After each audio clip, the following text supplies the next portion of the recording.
Pak Lukman, saya bertanya tentang pemerataan antara daratan dan kepulauan. Secara geografis, Sulawesi Tenggara terdiri dari kepulauan dan daratan. Tentu saja antara kepulauan dan daratan memiliki tantangan ekonomi yang berbeda-beda.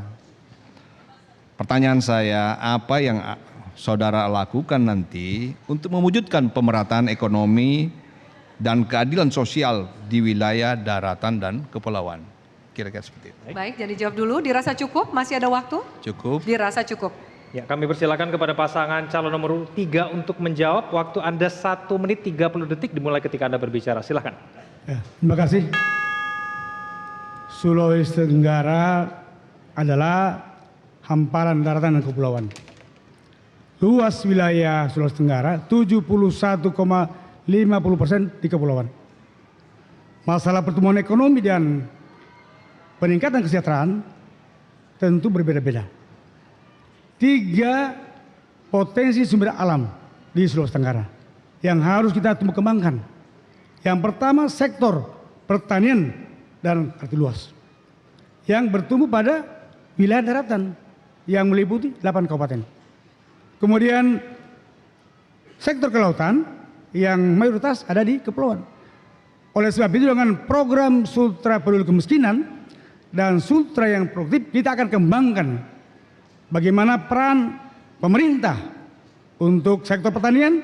Kita siapkan bibit unggul, pupuk yang gratis bagi petani yang miskin, kemudian sarana prasarana lain, demikian nelayan kita siapkan fasilitas, alat tangkap, kapal tangkap dan sebagainya, supaya bisa meningkatkan perekonomian dan pertumbuhan ekonomi, sehingga kesejahteraan masyarakat mudah kita capai. Kemudian ditopang dengan anggaran APBD yang memang porsinya 5% untuk bidang kelautan dan perikanan maupun bidang pertanian. Oleh sebab itu, kami kalau terpilih, insya Allah desain program untuk bagaimana mengantisipasi kemiskinan dapat kita laksanakan. Terima kasih. Sudah habis. Silakan kepada pasangan calon nomor urut 2 untuk menanggapi jawaban dari pasangan nomor urut 3. Waktu Anda 1 menit 30 detik. Silakan. Baik, apa tadi yang disampaikan oleh Pak Lukman, ada beberapa hal yang perlu kita tambahkan.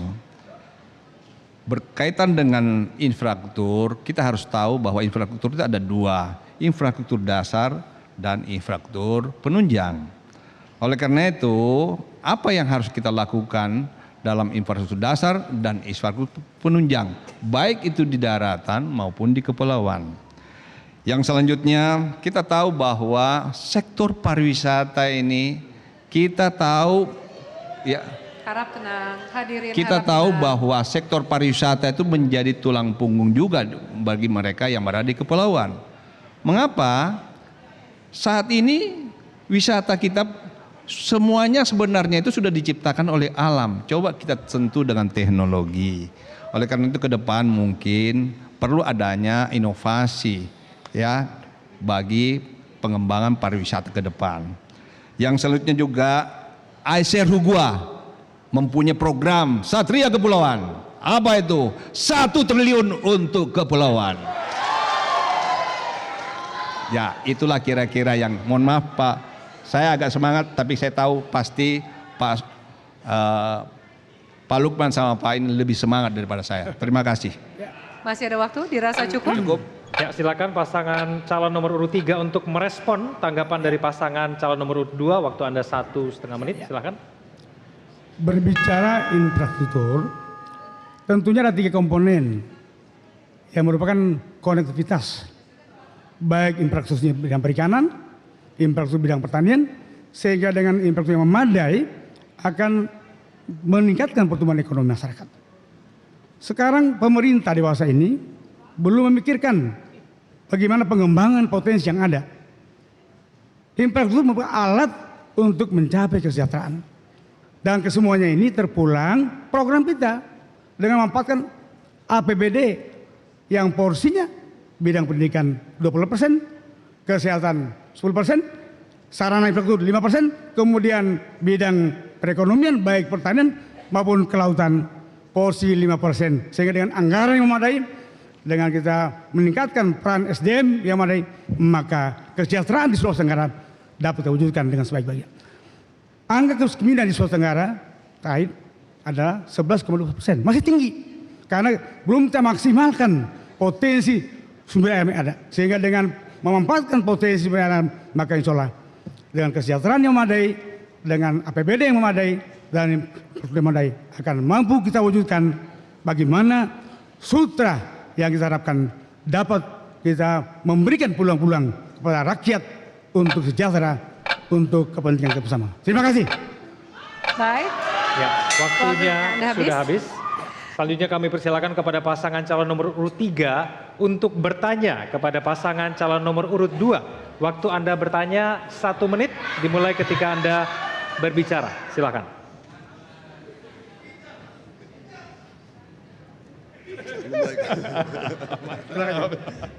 Tenang aja. Kemiskinan di Sulawesi Tenggara angkanya mencapai 200.000 lebih penduduk per kepala. Itu artinya yang memiliki pendapatan di bawah 550.000 sekitar 200.000 lebih. Kemudian ada kemiskinan yang diciptakan oleh pertambangan, termasuk di Pulau Kabayana. Nah, ini. Pertanyaan kami gini. Harap tenang. Pertanyaan Harap tenang. gini, gimana konsep Sustainable Development Goals untuk memecahkan masalah kemiskinan pada tingkat bawah dan kemudian juga khususnya di daerah-daerah pantai yang menjadi korban dari usaha pertambangan. Masih ada waktu, dirasa cukup? Baik, jangan dijawab dulu. Kami persilakan kepada pasangan calon nomor urut 2 untuk menjawab. Waktu Anda 1 menit 30 detik ketika dimulai Anda berbicara. Baik, ini sebenarnya yang bertanya ini adalah wakil. Sebenarnya bagusnya wakil yang menjawab ya. Tapi tidak apa-apa, saya akan menjawab secara garis besar.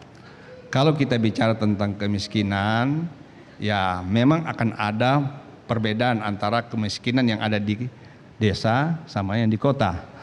Nah, bagaimana kita menciptakan ekonomi-ekonomi yang ada di pedesaan sehingga kemiskinan antara di desa dan di kotaan itu akan seimbang. Ya, gini rasio tuh jangan sampai lebih daripada 1. Bagusnya itu 0. Oleh karena itu, kalau berkaitan dengan bagaimana dengan pertambangan dan lingkungan, ya mereka itu punya kewajiban, ada namanya CSR. CSR itu untuk apa sih? CSR itu untuk apa? Kebutuhan lingkungan, kebutuhan bagi siapa? Bagi pengusaha untuk apa? Untuk memberikan bantuan ekonomi, bantuan sosial, bisa berbentuk kegiatan, bisa berbentuk fisik.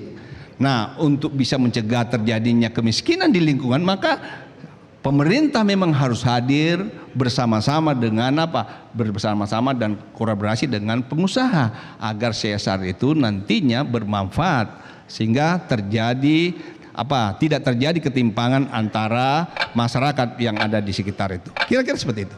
Makasih. Baik. Waktu sudah habis. Ya. Persilakan kepada pasangan calon nomor urut 3 untuk menanggapi Konsep CSR yang dimaksudkan Jangan dijawab dulu, jangan dijawab Bapak. dulu, Pak. Menanggapi jawaban dari pasangan calon nomor urut 2, waktu Anda menjawab 1,5 menit dimulai ketika Anda berbicara. Silahkan.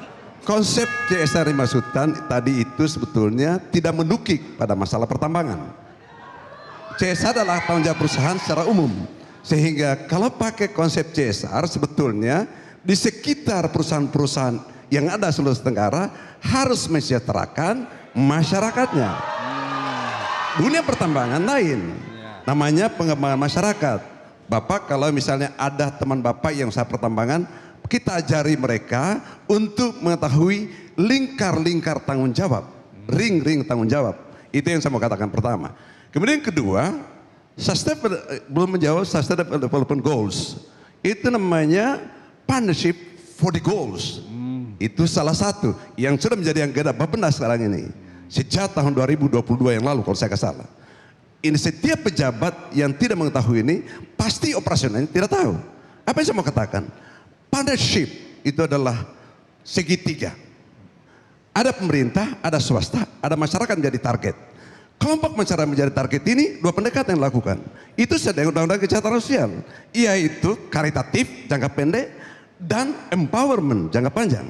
Empowerment ini dikerjasamakan minta Pemda bisa menggunakan donasi dari perusahaan-perusahaan lalu mendonasikan pada masyarakat yang rentan. Seperti yang saya katakan tadi. Itu clear akan selesai masalah. Kemiskinan nanti selesaikan. Baik. Waktu sudah habis. Waktu Anda habis, kami persilakan kepada pasangan calon nomor urut 2 merespon tanggapan dari pasangan calon nomor urut 3. Waktu menanggapi 1,5 menit. Oke. Karena tadi kan saya hanya cuma saya yang menjawab. Saya akan berikan juga karena wakil yang bertanya saya kasih ke saudara wakil. Silakan. Oke, Harap Faida. tenang hadirin. Pak Ida, kita bicara dengan Sustainable Development Goals, intinya sebenarnya no one behind. Artinya tidak ada seorang pun yang ditinggalkan mulai dari kemiskinan sampai segalanya. Artinya apa? Sebetulnya penjelasan tadi udah benar. Cuma hanya istilah bahasa Inggrisnya mungkin yang tidak dipahami. Artinya kami sadar kok. Kami sadar bahwa komitmen global itu ada namanya SDGs. Komitmen nasional itu harus dilanjutkan dan komitmen daerah harus dilanjutkan. Oleh karenanya maka kalau kita bicara tentang segi pertambangan kemudian bagaimana lingkungan, maka partnership yang Anda maksud itu goal ke-17. Goal ke-17. Goal ke-17 Baik. itu partnership. Oleh karenanya maka menurut saya Bung Ida, kita semua harus komitmen dan taat kepada SDGs. Karena itulah komitmen global. Dan kami percaya, sebagaimana tadi beliau katakan, tambang memberikan CSR. Dan juga memberikan kolaborasi dengan komunitas sekitarnya. Dan Anda jelaskan tadi itu kan lingkar-lingkar, itu soal teknis. Tapi inti yang dijelaskan oleh calon gubernur adalah bagaimana tambang memberikan ruang kepada masyarakatnya. Waktu Anda habis. Jelajahi cara baru mendapatkan informasi. Download Metro TV Extend sekarang.